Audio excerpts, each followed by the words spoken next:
Assalamualaikum warahmatullahi wabarakatuh. Yang terhormat Bapak Dr. Andes Yusuf Supardi MM serta teman-teman yang saya banggakan, saya Trima Syaristiana. Saya Indah Yudhana. Pada kesempatan kali ini kami akan mempresentasikan makalah yang berjudul komponen penggajian. Untuk materi yang pertama itu ada pengertian penggajian. Penggajian merupakan bagian penting dalam manajemen sumber daya manusia karena berkaitan langsung dengan karyawan sebagai pelaksana utama kegiatan operasional perusahaan. Dalam menjalankan aktivitasnya, perusahaan membutuhkan sumber daya manusia yang berkualitas sehingga perlu memberikan balas jasa yang layak sebagai bentuk penghargaan atas kontribusi yang telah diberikan. Penggajian sendiri dapat diartikan sebagai proses pemberian imbalan kepada karyawan dalam bentuk uang yang dibayarkan secara rutin oleh perusahaan atas pekerjaan yang telah dilakukan. Namun, penggajian tidak hanya mencakup gaji pokok saja, melainkan juga meliputi berbagai komponen lain seperti tunjangan, insentif, bonus, serta potongan seperti pajak dan iuran lainnya. Selanjutnya itu ada komponen-komponen penggajian. Yang pertama itu ada upah pokok. Upah pokok adalah imbalan dasar yang diberikan kepada pekerja berdasarkan tingkat atau jenis pekerjaannya. Dalam pasal 94 Undang-Undang Nomor 13 Tahun 2003 tentang Ketenagakerjaan menyatakan bahwa besaran upah pokok harus minimal 75% dari total gaji yang mencakup upah pokok dan tunjangan tetap. Selanjutnya itu ada tunjangan tetap. Tunjangan tetap itu adalah manfaat tambahan yang diberikan secara rutin kepada pekerja dan keluarganya tanpa dikaitkan dengan kehadiran atau performa kerja. Contohnya itu ada tunjangan keluarga, tunjangan istri, suami dan anak. Lalu ada tunjangan perumahan bagi pekerja yang mendapatkan kompensasi perumahan. Selanjutnya ada tunjangan kesehatan yang diberikan secara tunai dan tetap setiap bulannya.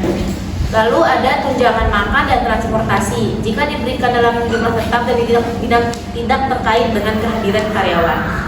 Selanjutnya ada tunjangan tidak tetap. Tunjangan tidak tetap adalah jenis tunjangan yang diberikan kepada pekerja tetapi besarannya tidak tetap setiap bulan dan bisa berbeda-beda tergantung pada faktor tertentu. Contohnya kayak tadi Bapak udah jelasin, tunjangan makan, tunjangan transportasi, dan tunjangan kinerja. Dan selanjutnya itu ada potongan gaji. Jenis-jenis potongan dalam gaji itu ada pajak penghasilan atau PPh pasal 21, iuran BPJS Ketenagakerjaan dan BPJS Kesehatan, potongan denda atau sanksi, cicilan atau pinjaman karyawan.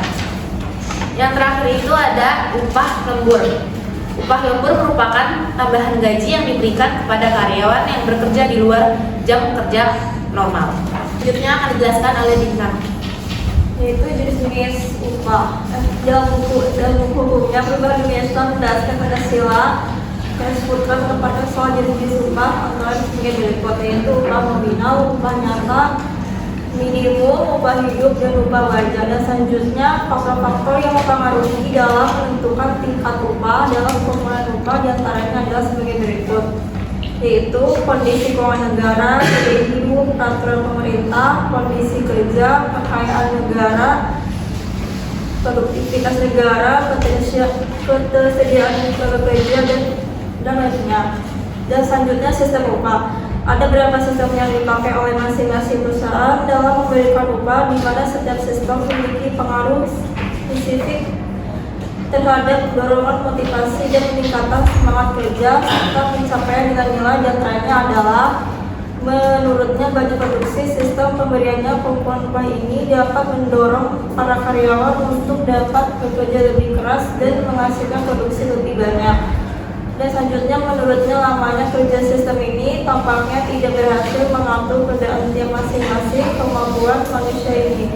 Menurut rasionalitas sistem pemberian komponen upah ini dapat mendorong para pekerja agar lebih setia terhadap lembaga kerja atau perusahaan tempat ia bekerja. Dan selanjutnya menurut kebutuhan sistem ini melaksanakan upah dengan jumlah lebih besar untuk para pekerja yang telah berkeluarga.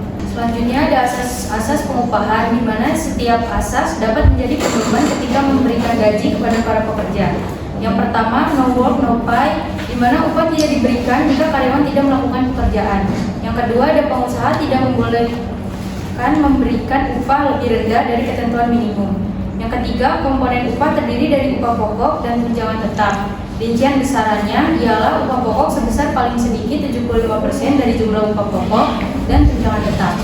Yang keempat, ada pelanggaran pekerja oleh sebab kesengajaan atau kelalaian pantas dikenakan denda. Yang terakhir, pengusaha yang sengaja atau lalai memberikan bayaran upah yang terlambat dapat dikenai denda sesuai dengan persentase tertentu dari jumlah upah karyawan tersebut.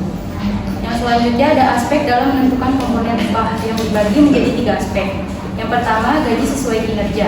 Jadi kalau pekerjaannya lebih sulit atau berisiko, sebaiknya gajinya juga lebih besar. Yang kedua, gaji sesuai prestasi.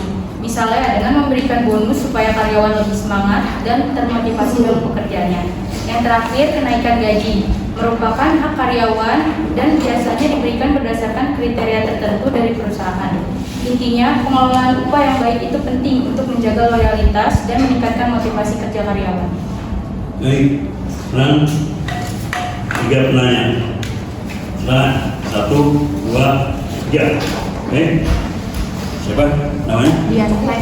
Siapa? Siti. Bagaimana ketentuan hukum jika perusahaan memberikan upah pokok kurang dari 75% dari total upah? Yang kedua, ada siapa? Pertanyaannya itu jika perusahaan terlambat membayar gaji selama beberapa bulan, dampak jangka panjang apa yang bisa terjadi terhadap citra perusahaan di mata calon karyawan? Yang ketiga, ada siapa?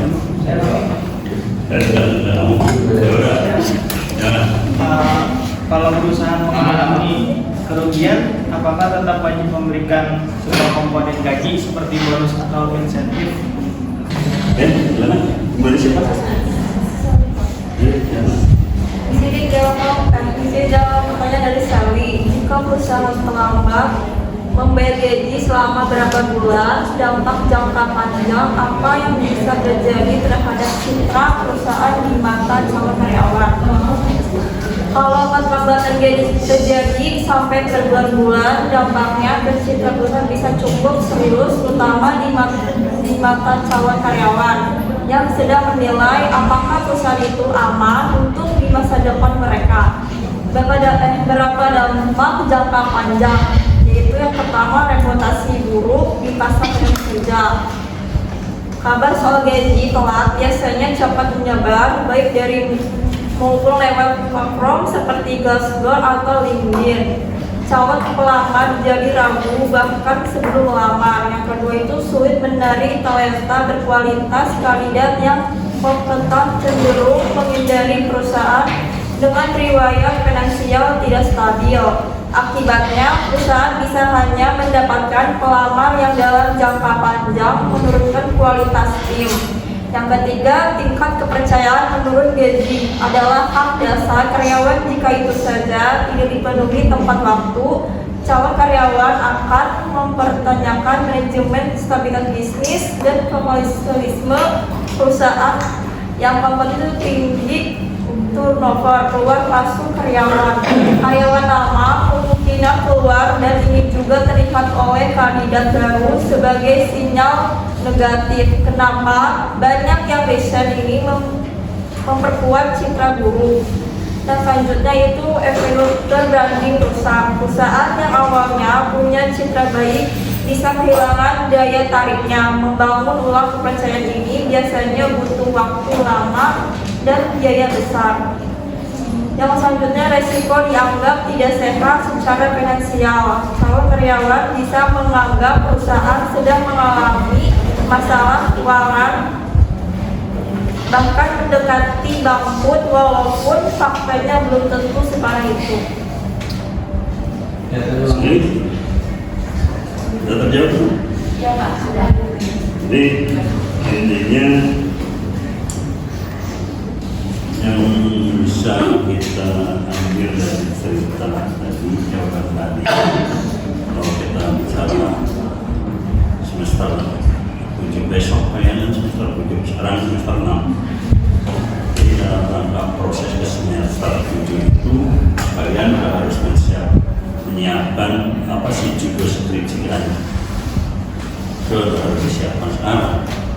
Dan kelompok 2 ini yang muncul yang jarang sekali digunakan, yang selama ini baru 2 skripsi yang berjudul yang kaitannya dengan turnover, itu jarang sekali. Itu baru 2. Karena semakin judul kalian unik, itu semakin cepat proses prodinya.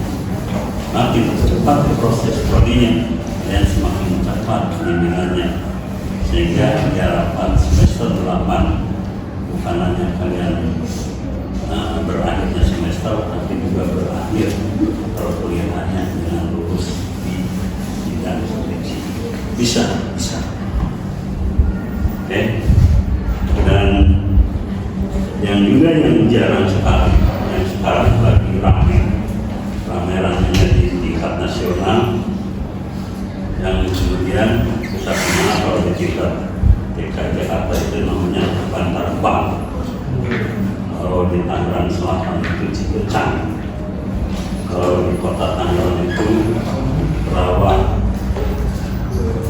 Rawabaya atau Rawabaya. Itu yang paling lama. Kenapa? Karena kaitan dengan kasus kasus platformus. Semuanya plastik naik, BBM naik. Plastik itu sumber plastik itu bahan dasarnya adalah bukan minyak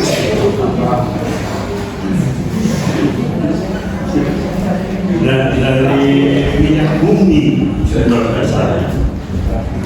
Nah, sekarang kita BBM mulai langka, mulai mahal.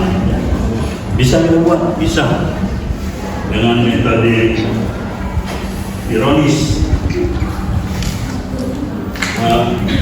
Botol plastik ini dengan metode ironis bisa dijadikan lagi ke asalnya. Berbentuk apa? Berbentuk minyak tanah. Jadi berbentuk solar. Juga kalau diteruskan itu berbentuk pertama dari plastik ini. Mudah caranya sebenarnya. Yang penting setiap 1 kilo plastik, biji plastik atau setiap 1 kilo botol ini itu akan jadi 1 liter bahan bakar minyak, baik itu jadi minyak tanah, solar maupun premium, bisa terjadi seperti itu. Oke, lanjut ke pertanyaan kedua. Menjawab pertanyaan dari Bintang. Tadi kan pertanyaannya, kalau perusahaan mengalami kerugian, apakah tetap wajib memberikan semua komponen gaji seperti bonus atau insentif? Jawabannya, ketika perusahaan mengalami kerugian, tidak semua komponen gaji wajib tetap diberikan, tergantung jenisnya. Yang wajib diberikan adalah komponen utama seperti gaji pokok dan tunjangan tetap. Karena itu merupakan hak karyawan dan sudah diatur dalam perjanjian kerja serta peraturan ketenagakerjaan. Jadi meskipun perusahaan rugi, bagian ini tetap harus dibayarkan. Sedangkan untuk bonus dan insentif biasanya tidak wajib diberikan karena sifatnya tidak tetap dan bergantung pada kinerja perusahaan maupun pencapaian karyawan. Jika perusahaan sedang merugi, biasanya bonus bisa dikurangi atau ditunda atau bahkan tidak diberikan. Namun menurut saya perusahaan tetap perlu komunikasi yang transparan kepada karyawan, karena kalau tidak memberikan tanpa penjelasan biasanya menurunkan motivasi dan kepercayaan kerja karyawan. Jadi tidak wajib ya, karena misalnya tadi bukannya insentif, uang makan juga bisa ditarik lagi, bisa nggak diberikan selama perusahaannya tidak menentukan. Berikutnya yang terakhir. Menjawab dari pertanyaan dari Hani, tadi kan pertanyaannya bagaimana ketentuan hukum jika perusahaannya kurang dari 75%. Sebenarnya gaji itu kan sebelum kita masuk kerja itu kan ada kesepakatan awal di antara pekerja sama perusahaan. Biasanya di situ tuh ada keterangan gajinya apa aja. Dijelasin juga tadi pasal 94 Undang-Undang Nomor 13 Tahun 2003 tentang ketenagakerjaan. dinyatakan bahwa besaran upah pokok harus minimal 75% dari total gaji. Tapi nggak semua perusahaan itu biasanya mengikuti sama peraturan undang-undang. Bisa juga dia mengikuti standar upah minimum UMR di wilayah tempat kerjanya. Terus juga tergantung posisi sama tanggung jawab yang dikerjakan. Terus juga keahlian dan pengalaman kerjanya. Lalu skala gaji yang ditetapkan dalam industri atau perusahaan tertentu. Jadi nggak semua perusahaan itu melulu tentang ngikutin sama pasal 94 undang-undang, karena kebanyakan gaji itu tuh nggak sesuai sama undang-undang. Minimal 75%, pasti ada yang lebih kecil dari 75% itu. Dan Kesimpulannya, penggajian adalah sistem pemberian imbalan kepada karyawan yang tidak hanya berupa gaji pokok, tetapi juga mencakup tunjangan, insentif, bonus, dan potongan. Besar kecilnya penggajian dipengaruhi oleh berbagai faktor seperti kebijakan perusahaan, jabatan, kinerja, kondisi keuangan, dan peraturan yang berlaku. Sekian dari kelompok kami. Wassalamualaikum warahmatullahi wabarakatuh.